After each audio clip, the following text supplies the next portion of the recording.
Olá, tudo bem? Eu sou o Dodô e está começando mais um episódio do podcast Galazando Meu Sofrer. Podcast onde eu irei conversar sobre o melhor time do mundo, o Clube Atlético Mineiro.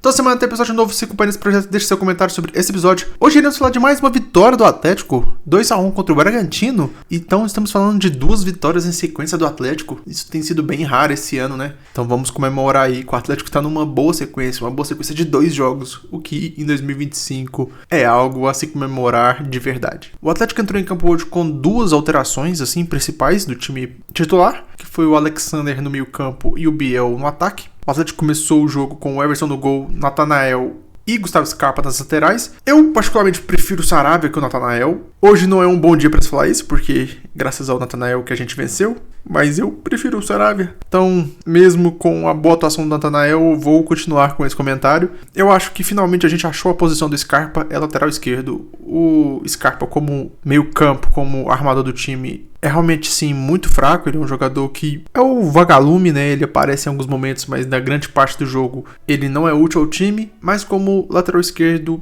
eu acho que ele vem bem. Eu acho que essa é a posição dele mesmo. Eu acho que ele deveria lutar ali com o Arana pela titularidade na lateral esquerda. Eu acho que essa é a posição que a gente deve imaginar o Scarpa pro resto do ano. Só que esse é o meu pensamento. Provavelmente com o Arana voltando, o Scarpa vai voltar pro meio campo. Voltando à escalação, no meio campo o Atlético começou com o Alexander. O primeiro jogo dele como titular foi bem. E junto dele, Igor Gomes e Alan Franco. O Igor Gomes foi essencial para a vitória do Atlético hoje. Jogou muito bem. E o Alan Franco foi novamente o fantasminha camarada. Nos jogos contra o Flamengo ele foi bem, porque ele é bastante útil na marcação individual. Mas num jogo normal em que o Atlético não está com marcação individual, o Alan Franco voltou ao normal, voltou a ser o fantasminha camarada, o cara que esconde da bola o tempo inteiro. E aí no ataque do Atlético, o Atlético começou com Rony, Biel e o Coelho, né? Coelho, nosso melhor jogador do ano. E o Biel, gostei bastante. O Biel é um jogador muito inteligente, se mostrou um jogador muito inteligente. Teve um lance em que ele saiu pro contra-ataque, e aí ele olhou pro outro lado do campo e atrasou a passada. Ali eu falei, caralho, estragou um ataque. Mas não, ele levantou a cabeça, viu um jogador livre, conseguiu achar o cara perfeitamente, que era o Igor Gomes. Não é o lance do gol, era um lance diferente, mas ele achou o Igor Gomes ali na entrada da área muito bem colocado. Então eu falei assim, esse cara tem visão de jogo. Gostei bastante aí da estreia do Biel, né? A estreia no time titular, né? Porque ele já jogou. O Alexander não mostrou muita coisa, mas foi bem, até porque o Atlético não tem volante nenhum. Então, se você não estragar uma partida, a gente pode considerar que você foi bem ou foi na média dos outros jogadores que jogam na posição. E o Rony, eu até, assim, né? O Rony eu até achei que jogaria bem esse jogo, porque o que eu descobri sobre o Rony é que ele é um jogador tão limitado tecnicamente que quanto menos ele toca na bola, melhor é pro time, melhor é pra ele. Então o Rony de centroavante, que é o Rony da partida de hoje, pra mim é um jogador muito mais útil que o Rony de ponta direita, que é o Rony que vem jogando normalmente, né? O Rony da ponta direita. Quando o Rony vai tentar fazer alguma jogada com alguém, as coisas não costumam dar muito certo, ele costuma sempre tomar uma decisão errada. Participou bem do lance do gol, então novamente é um comentário perigoso, igual com o Natanael, né? Hoje é o dia para elogiar o Rony, porque ele participou da jogada do gol, mas eu ainda vou manter meu comentário que ele estraga a maioria das jogadas que ele faz. Então o Rony centroavante é o menos pior possível que a gente pode imaginar. Falando sobre o jogo, o Atlético já começou em cima. Aos 6 minutos o Galo conseguiu abrir o placar. O Rony lançou o Biel e o Biel conseguiu um belo passe pro Igor Gomes na pequena área, que só desviou pro gol, abriu o placar. Então parecia que ia ser um jogo tranquilo, né?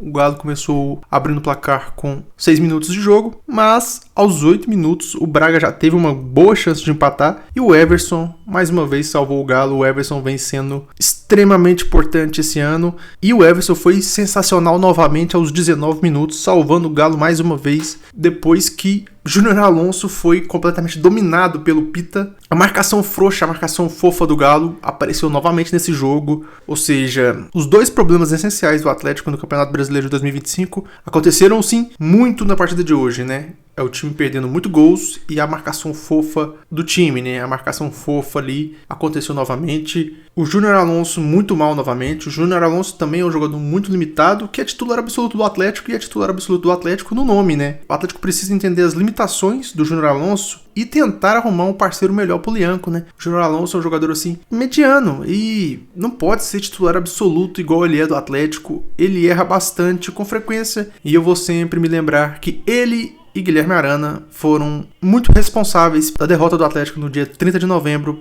contra o Botafogo. As coisas pareciam que iam melhorar para o Atlético porque aos 36 minutos o Eduardo Sacha foi expulso em um lance muito perigoso mesmo, que ele deu uma entrada muito forte ali no Alexander. Poderia ter quebrado a perna do Alexander se tivesse pegado mais em cheio. Foi expulso. Então, parecia que as coisas iam ficar bem para o Atlético, né? Ganhando de 1-0, dentro de casa, com um jogador a mais, perdendo muitas chances. O Atlético finalizou muito mais que o Bragantino. O Bragantino foi se desfarelando, né?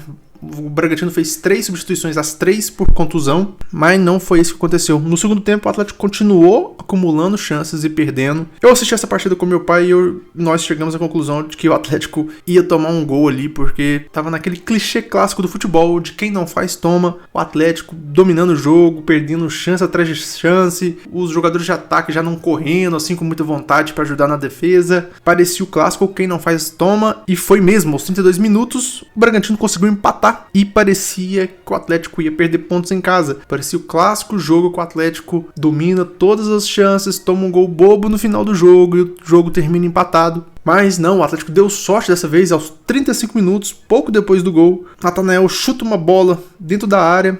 A bola desvia no zagueiro e tira o Cleiton da jogada. O Galo consegue o segundo gol e o 2-1 contra o Bragantino. E a partir dali, o Atlético continuou criando chances sem fazer e o Bragantino não conseguiu fazer nada. Então ali acabou ali, 2-1 pro Atlético. Um resultado muito importante porque esse ano tá muito parecido com o ano passado, do Atlético muito disperso no Campeonato Brasileiro e com chances boas nos mata-mata, né? O Atlético tem uma boa chance na Sul-Americana, porque provavelmente é o melhor time da competição, mesmo não jogando bem, mas em elenco talvez seja o melhor. E na Copa do Brasil venceu o Flamengo no Maracanã. Então, o Atlético tá com boas chances de avançar no mata-mata e tá se enrolando no Brasileiro, então era essencial que o Atlético faça esses 3 pontos em casa, que o Atlético faça os 45 pontos para escapar do rebaixamento, para não acontecer igual o ano passado, em que ficou ali o campeonato inteiro ali entre a 10ª posição e a 15ª e parecia que estava tranquilo ali, avançando nas Copas, parecia que estava indo bem o ano. Chegou no final do ano, perdeu as 2 finais e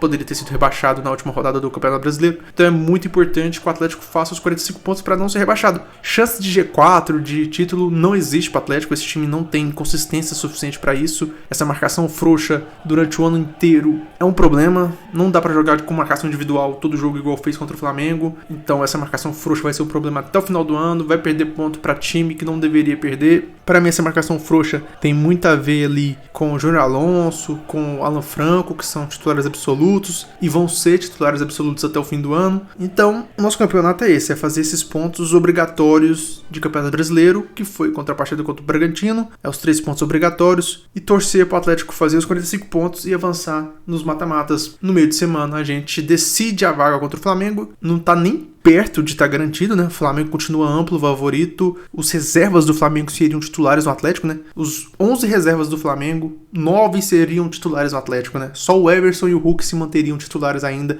se os 9 reservas do Flamengo viessem para o Atlético. O Flamengo tem pelo menos 20 jogadores melhores que o Atlético, né? Então é muito importante jogar esse jogo com muito foco e torcer para mais um milagre que o Atlético consiga eliminar o Flamengo, porque hoje a distância entre os times é gigantesca e a partida de hoje mostrou isso, né? O Atlético com um jogador a mais, desperdiçando chances o jogo inteiro, quase perdeu pontos pro Bragantino com um jogador a menos e desfacelado por contusões. A marcação frouxa do Galo é um problema seríssimo, a perda de gols é seríssima, o Atlético depende de jogadores sem nenhuma qualidade técnica como o Rony e Júnior Santos, né? O Júnior Santos entra todo jogo e não faz nada, foi um dinheiro desperdiçado. E o Rony é titular do time e, assim, o Rony não dá pra esperar nada. O Rony tem uma qualidade técnica muito baixa, né? Toda jogada que ele participa, ele praticamente mata a jogada. Então vai ser um ano muito difícil que a gente tem que torcer para as coisas darem certo no mata-mata e fazer os 45 pontos no Brasileiro. Essa é a realidade que se formou pro Atlético, agora começando em agosto. Vamos torcer para que ela continue avançando aí no meio de semana contra o Flamengo, decidindo a vaga para as quartas de finais da Copa do Brasil. Por hoje é só, pessoal. Eu fico por aqui. God bless